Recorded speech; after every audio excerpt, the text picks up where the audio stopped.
let's do it, man. I'm tired. Not anymore. I just took a shower, boy. We're gonna get this started, boy. Let me just tie my hair up.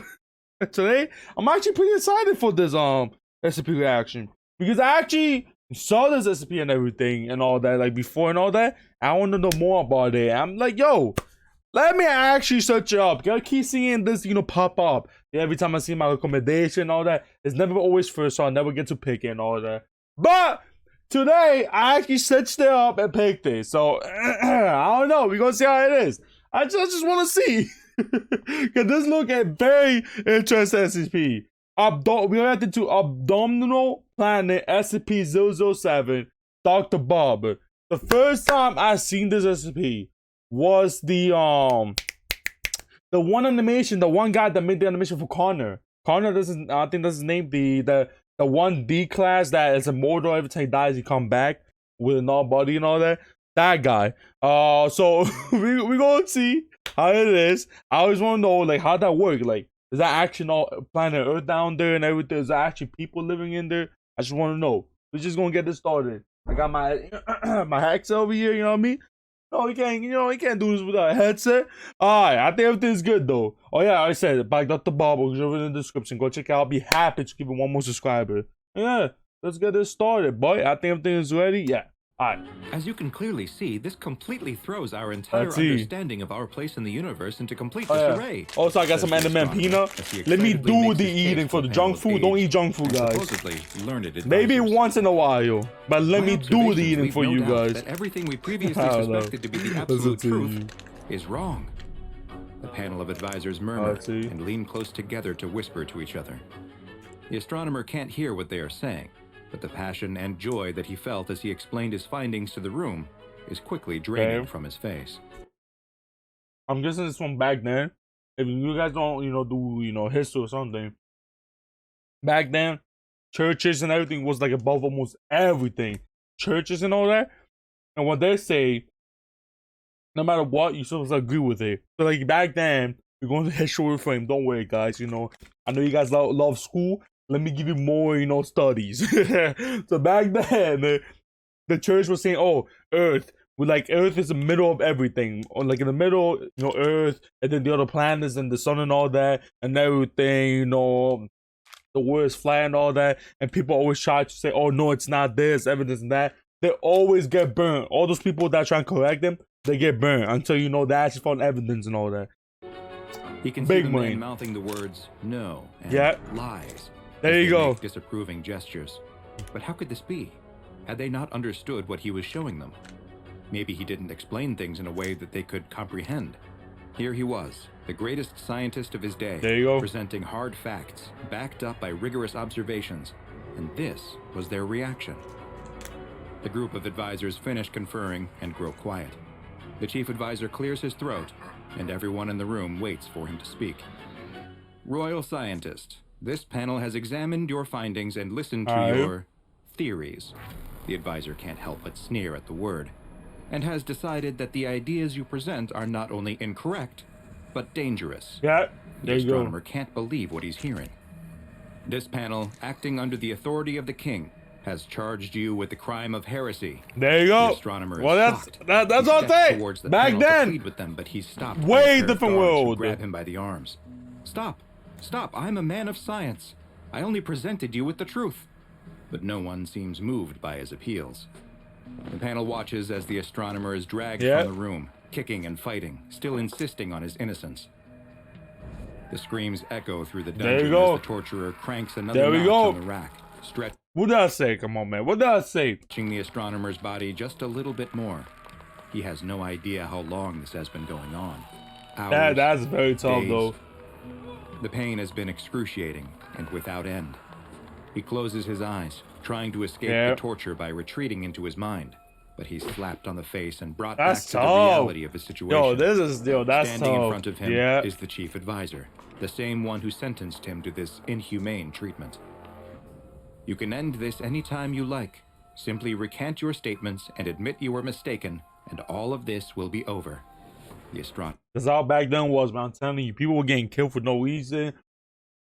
Especially people who had like mad power and then like they said they were wrong. They know they're wrong, but they don't want to show they're wrong. They would just kill them person, like execution and all that. I'm not sure if by over he means that they will release him, or simply kill him to put him out of his misery. Oh, we got yeah, I wasn't paying attention. I was just watching the animation. You know what I mean? You guys don't know though. If I'm not gonna pay at least a single penny on these ads, I'm not gonna show the every volume. You gonna skip it. But remember, guys, if you ever get one on my ad, watch the whole thing. Thank you for the support. And yeah, for right now though, there should be no ads yet. Yeah. But it didn't matter which the right answer was. He couldn't lie. The astronomer knew the truth, and no amount of pain, no matter how intense or how long they submitted him to it, would change what he now knew. Disappointed with the astronomer's steadfastness, the advisor signals to the torturer, who cranks the rack again, stretching the astronomer's body to the point where he feels like his bones might pop out of their sockets. That's tough. Recant, the advisor screams, repeating the word over and over, growing louder as the astronomer's own cries increase from the pain caused by the torturer cranking the rack more and more. The astronomer closes his eyes again. They will slap him? He's certain this will be the end of him soon, and that he will die with the great secret he's learned without getting the chance to share it with the world. Because I know, drink your water. The astronomer notices that the room has gone quiet. The advisor is no longer yelling, and the torturer has stopped operating the machine. The astronomer opens his eyes to see the advisor and the torturer both in a deep bow. Okay. His gaze continues up, and he sees the king himself standing in front of him. What's happening? The king stares at the astronomer for what feels like an eternity, before simply asking, "Is it true?" The astronomer, limbs still stretched on the rack, manages a nod, and with his remaining strength whispers, "It's true."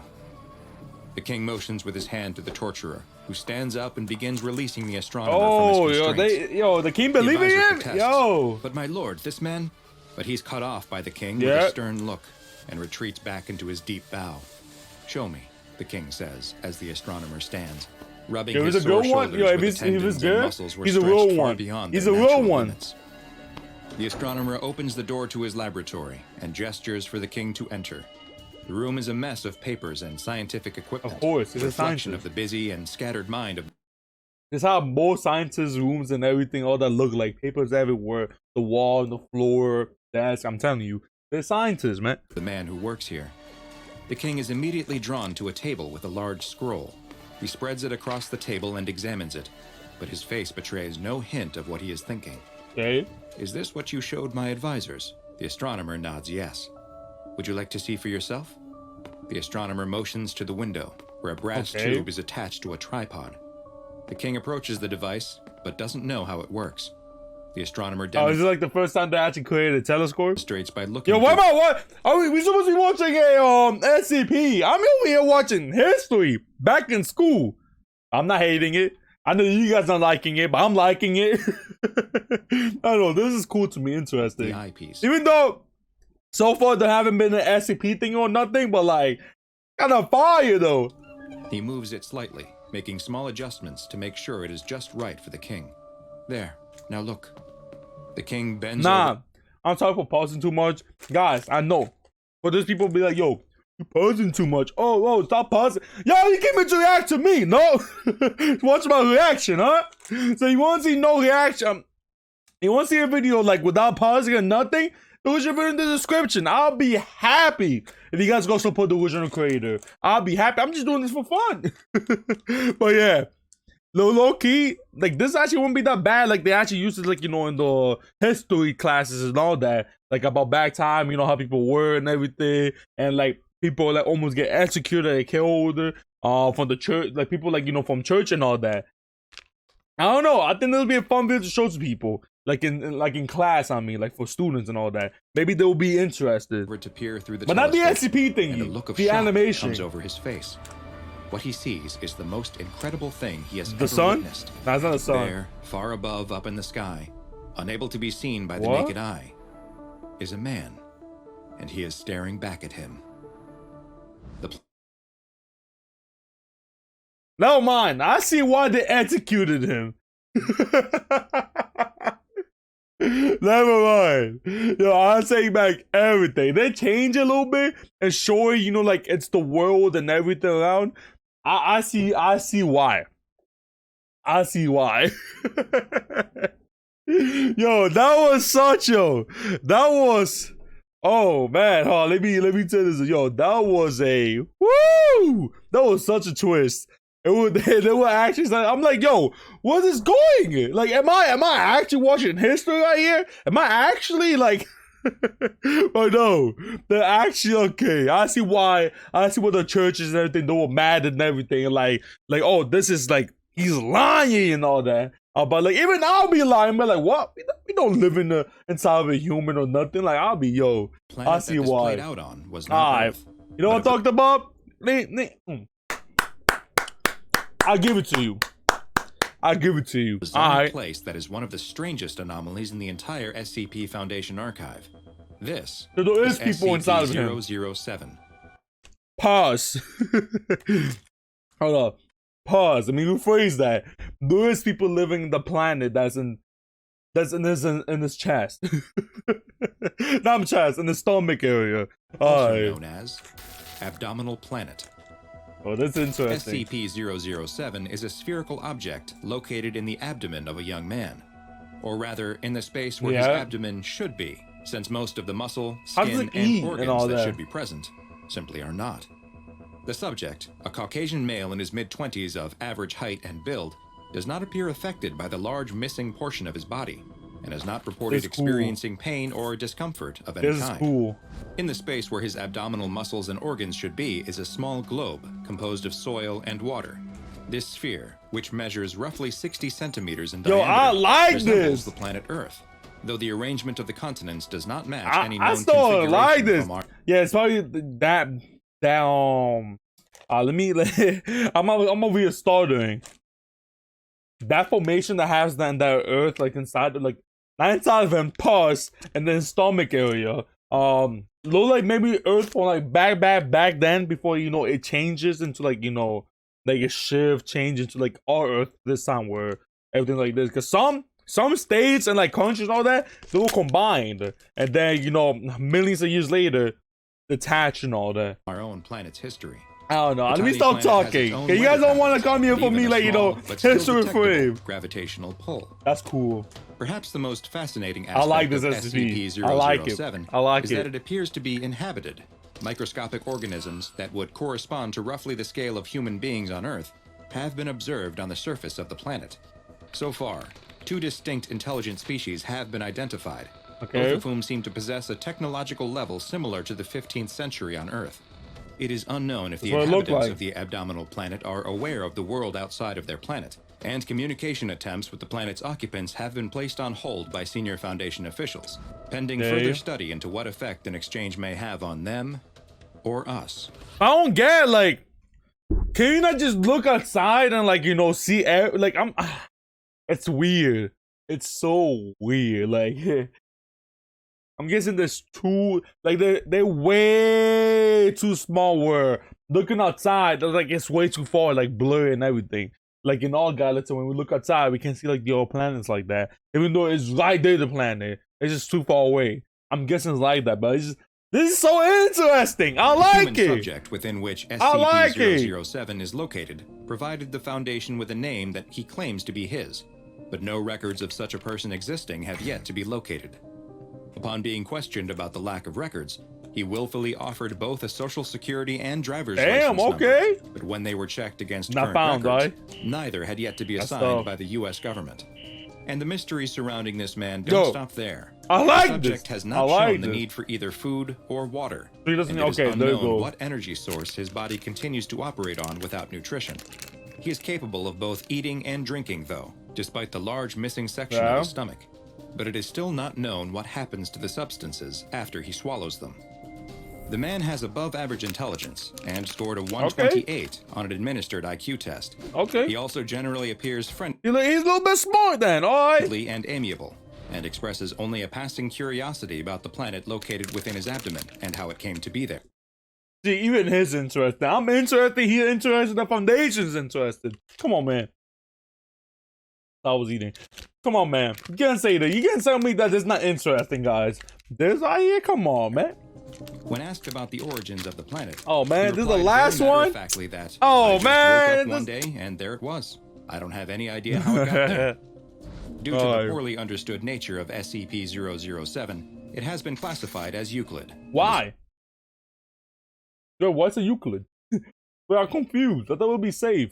The small planet and the man it resides in are contained in a sealed, comfortably furnished why is it 10 by Euclid? 10 meter room that the subject is not allowed to leave. The subject is to be monitored closely by Foundation staff and has a weekly chess game with one of the attending doctors, which also serves as an opportunity to evaluate his mental health. So far, he has not shown any signs of mental illness or violent tendencies, and seems to be quite content. In general, he appears happy with his restricted living situation inside the Foundation facility. I'll be happy and too, has made no attempts to escape. Get out there! My bad. That Daisy when he's laying down? Isn't that touching the bed? Isn't that destroying stuff? Like, I'm confused. Like, isn't that affecting the planet inside? Like, can they not see that? I am confused. The subject has made multiple requests for access to a computer with an internet Can I connection, give him? but due to potential security risks, this request has thus far been denied. Now go and watch another entry from... That was good! I like that! Yo, that's cool. I just have so many questions. I have so many questions, but... Okay, don't just walk... Like, I have so many questions, but... Yo, I like this. I just want to see it. I could see anyone. Yo, I like this. I like this a lot. I just don't know, like, how it works. I just want to know more. Like, wow, that's cool. Alright. Let me start talking. The video ended. Let me conclude my video too. Guys, hit the subscribe button. Go to 5,000 subscribers. We almost halfway there thanks to you guys. You guys also hit the like button too. Supposed to be even more. Hit the notification on the earning game, which means you can be in the comment section first. What brings me to the comment section. You can tell me get to play. It does not have to be a Roblox game. You can tell me a video to react to it. Please leave the video in the comment section. It'll be easy for me to find. Or it could be like, hi, or how you doing? I will always try to reply back to you guys. And yeah, that's pretty much it. Oh yeah, I know there's some people saying, no, I just want to say this. Guys, right now I'm only giving like 50 maximum percent like on my YouTube channel. Like time and everything. Right now, like I'm been busy and everything. I'm busy trying to get my social security, you know, that my replacement card and all that. I've been doing it for 2 years, and they still haven't given it to me. Like I'm telling you guys, I've been busy. It wasn't because of this. I'll be putting 100% time on my YouTube. I'll be playing mad games. I'll be uploading like 2 or 3 times a day. Like how I was doing back then. Back then I was uploading a lot. That's why I used to have ads and everything. But then, you know, stuff happened. But hey, guys, I'll still push it through. You guys can watch it. You guys want. Remember, no one's forcing you to watch my channel. You know what I mean? But yeah, that's pretty much it. It's your boy Flame. Out.